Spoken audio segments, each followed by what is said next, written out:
حکومت کے ساتھ تو آپ کا پرائم منسٹر تو آپ سے ملنے آتے رہتے ہیں، آپ سے بات بھی کرتے رہتے ہیں، تو انہوں نے کوئی ایسی، کیونکہ آپ افغانستان کے اوپر بھی بات کرتے رہتے ہیں، تو کوئی ایسی اظہار نہیں ہوا کہ بھئی آپ اپنا کردار ادا کریں، یا اسی وقت جو آپ بن کے گئے تھے اور پھر واپس آ کے سفارشات آپ نے دی، اس کے اوپر بھی بیک آپ نے نہیں لیا کہ کیوں آگے نہیں بڑھے؟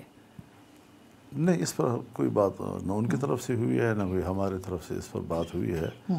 تو حکومت اپنے ڈیکورم میں ساری صورتحال کو دیکھتی ہے۔ آگے جا کے ہو سکتی ہے مستقبل میں، آپ سمجھتے ہیں کہ کوئی ایک اپرچونٹی نکل آج سنا ہے کہ انہوں نے کوئی اجلاس آل پارٹیز بلائی تھی، پھر کینسل کر دی؟ لیکن کینسل ہو گئی، ورنہ آج اس پر بات ہو سکتی تھی۔ آپ کو لگتا ہے کہ ضروری ہے اس وقت کہ سب قومی قیادت کو جی، اکٹھا میں نے کیا تو فوراً جب انڈیا میں آل پارٹیز ہوئی تو میں نے کہا پاکستان میں فوراً آل پارٹیز ہونی چاہیے، لیکن بوجوہ یعنی یہاں نہیں ہو سکی، اور اگر آج بلایا گیا تو کیوں کینسل ہو گئی اس کی مجھے معلومات نہیں ہے۔ اور آپ مطالبہ کرتے ہیں کہ بھئی فوراً بلایا جائے سب کو؟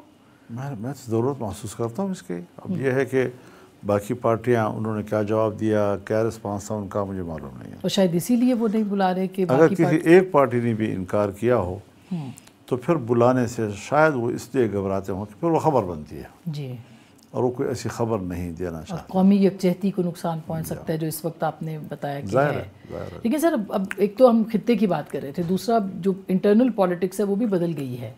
جو 10 مئی سے پہلے کی صورتحال تھی 10 مئی کے بعد نہیں ہے، عوامی رائے عامہ ہو۔ 10 مئی سے پہلے 9 مئی ہے نا؟ جی، 9 مئی کے بعد پھر 10 مئی۔ جی بالکل۔ تو یہ 9 اور 10 مئی جو ہے، ان دونوں کی سگنیفیکنس اپنی جگہ پہ آپ سے بہتر کوئی نہیں جانتا۔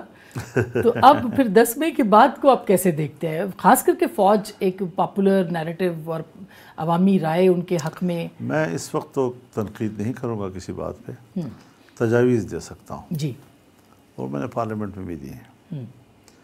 دیکھیے، ان حالات میں متنازع مسائل کھڑے کرنا یہ شاید ملک کی یکجہتی کے لیے مفید نہ ہو، جس میں پہلی بات ہے مثلاً سندھ کو نئے کینالز پر احتجاج کرنا پڑا، اور ظاہر ہے کہ ان کے اعتماد کو ٹھیس پہنچا۔ اب یہ جو مائنز اینڈ منرل بل آئے گا یا آیا ہے، وہ 2 صوبوں میں آئے گا، بلوچستان میں یا ہمارے خیبر پختونخوا میں، تو اس پر قوم جو ہے وہ قبول نہیں کرے گی اس کو، اور کیوں موقع دیا جائے اس بات پر لوگوں کو کہ وہ نکلیں اور مظاہرے کریں اور کہیں کہ ہمارے حق پہ ڈاکہ ہے۔ اسی طریقے سے اگر بلوچوں میں یا پشتونوں میں لاپتہ افراد کا معاملہ ہے تو اس کو بھی کسی ٹھکانے لگانا چاہیے۔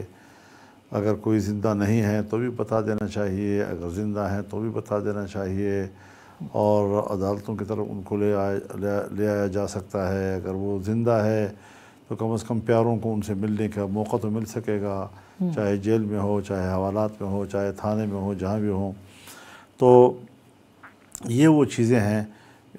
پھر ہمارے دینی مدارس کا معاملہ ہے، جس طرح آج جمعیت علماء اسلام یا باقی تمام دینی تنظیمیں یا مدارس یا مذہبی طبقہ جس طرح یک آواز ہو کر اپنے ملک کے ساتھ، اپنے ریاست کے ساتھ، اس کی دفاع کے ساتھ کھڑا ہو گیا، پھر کیوں جو طے شدہ معاملات ہیں اور مدارس کے رجسٹریشن کا مسئلہ ہے، ان کے بینک اکاؤنٹس کا مسئلہ ہے، کیوں حل نہیں کیا جا رہا اس کو، اور کون اس کو سبوتاژ کر رہا ہے، کون اس کے راستے میں رکاوٹ ہے؟